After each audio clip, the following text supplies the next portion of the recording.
Bakunze bibiganiro bica kuri nombonesha kure yanyu mukunda cyane Starcom TV, ndabaramukije mwese mu izina ry'umwami wacu Yesu Kristo.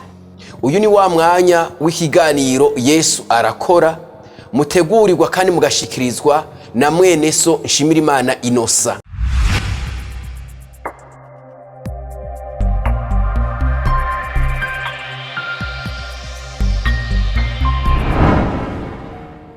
Turasangira iri jambo ry'ubutumwa bwiza dukura muri Luka igimari ca 11 umurongo umwe gusa wa 23. Luka igimari ca 11 umurongo wa 23 haravuga ngo utamperereye ko aba ari umwasi wanje kandi udafatanije nanje kwegeranya aba asanzaje. Mukundwa uri kurankurikirana, ushobora kuba uri umwe canke muri benshi. Aka kanya unyemerere dusangire iri jambo ry'ubutumwa bwiza rivuga ngo ibanga ry'ukuroranigwa. Ibanga ry'ukuroranigwa. Kuroranigwa ni ikintu abantu benshi canke abantu bose bipfuza, bakeneye, mbere baranakirondera ijoro n'umurango, bakoresheje inguvu nyinshi cyane. Ariko ugerageje kuraba uzosanga nibice bike cyane bironka ukukuroranirwa. Kubera iki? Kuko iri banga benshi uzosanga ataryo bazi. Ni nayo mpamvu uyu mwanya nje kukubwira iryo banga iryo ari ryo, ibanga ry'ukuroranirwa.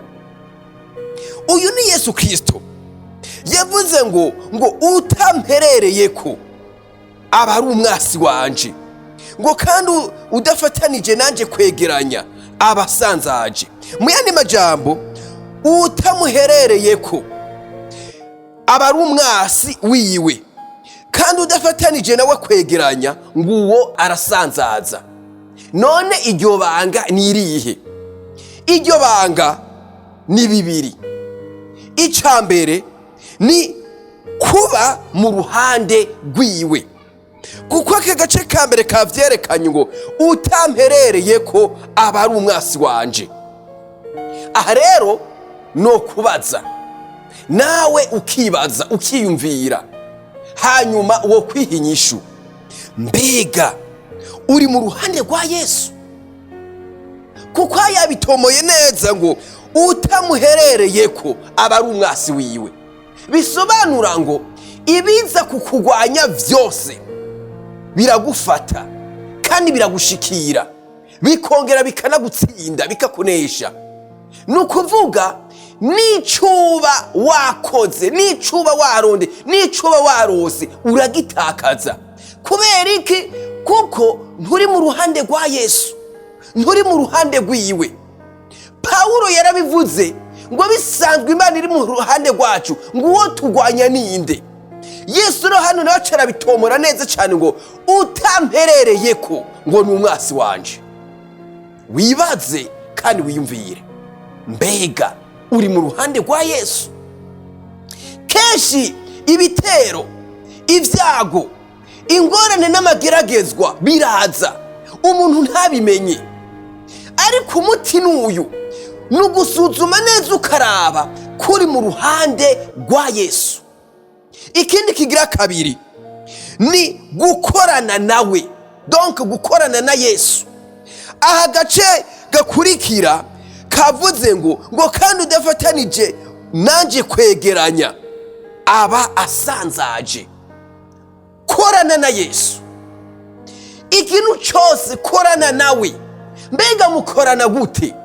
Mu gihe aba yaguhishuriye, mu gihe aba yakurongoye, ukumva koko ijwi ryo mu mutima yuko yavuganye nawe ati kora iki, kora ibi, jaha. Ngira ibanga ryo kuroranirwa. Abantu benshi barihishuriwe bakarimenya, ubuzima bwabo bwarahunzwe n'ingorane, n'izahirahiriye zikinjira barazinesheje, barazitsinze. Mukundwa tahurira ibanga, mukundwa iri banga urifite, mukundwa iri banga urigendane, mukundwa iri banga urikorereko, urikoreshe. Ni ngombwa, ni itegeko, kuroranigwa uzobifita, kuroranigwa uzobigira, kuroranigwa bizokubera umwandu n'umugabane. Muri Luka igihimba ca 5 kuva ku murongo wa mbere gushika ku murongo wa 11, yari yakesheje ijoro ryose rikararoba arabura. Ariko umunsi umwe Yesu baravugana nawe, aramubwira ati terera urusenga, amubwira n'ikibanza ahaja guterera, kandi hari ku murango. Ifi ngo yarose nyinshi ku buryo n'amato yagomvye kudobera, hanyuma akaza kwakura bagenzi biwe bamufashe. Kubw'inkomezi ziwe vyari vyase, ariko kubwo gukorana na Yesu no kuba mu ruhande rwiwe vyagenze neza cyane, yabonye kuroranigwa. Ibi rero kuroranigwa ni gukorana na Yesu ukaba mu ruhande rwiwe. Nukoresha ubwenge bwawe ntibizoshoboka, nukoresha inkomezi zawe ntibizoshoboka, nukoresha amashure cyangwa ubumenyi ufise ntibizoshoboka, ntibizokunda, cyangwa imiryango ikomeye wowe ufise n'ibindi ntibicamwo udafise iri banga. Iri banga naryo ndiko ndarikubarira, ndiko ndariguha. Uravye neza Yobu mu bihe bitandukanye by'ubuzima yagiye acamwo bigoye cyane, bibabaje, icamuhaye kunesha, icamuhaye kuroranigwa nuko yari afise iri banga. Iri banga nawe urigire, iri banga nawe urifite, bizogenda neza. Ibi rero byose birafise umushinge, birafise urufatiro, birafise aho biva. Nukuba waravutse ubwa kabiri, ukaba uri umwana w'Imana, warakiriye Yesu nk'umwami n'umukiza mu bugingo bwawe, urashobora kuba utari bwamwakire. Iri banga ntushobora kurigira, ntushobora kurifita, ariko uretse wakiriye Yesu niko gakiza, ukaba utari bwabikore, agakiza ukaba utari bwakakire. Unyemerere ndakurongore mu kwakira Yesu nk'umwami n'umukiza mu bugingo bwawe. Usubiranemo nanje iri sengesho uti: Mwami Yesu, ndakwakiriye, umbera umwami n'umukiza w'ubugingo bwanje. Uyu munsi ndahisemwo kwakira icyo ntari mfise, ari ryo banga ryo kuroranigwa, kugira ngo wa munsi aho uzoza gutora bawe nanje nze niyumvemwo uri kurabahamagara mu mazina, vyaturishije akanwa kandi vyizeresheje umutima, mu izina rya Yesu Kristo, amen. Ndagomba nawe ndagusengere, wewe wari waravutse ubwa kabiri, iri banga urifite, uryakira urihabwe. Amavuta, ubushobozi vy'ukuroranigwa bitahe iwawe, bitahe mu bawe, bitahe mu vyawe.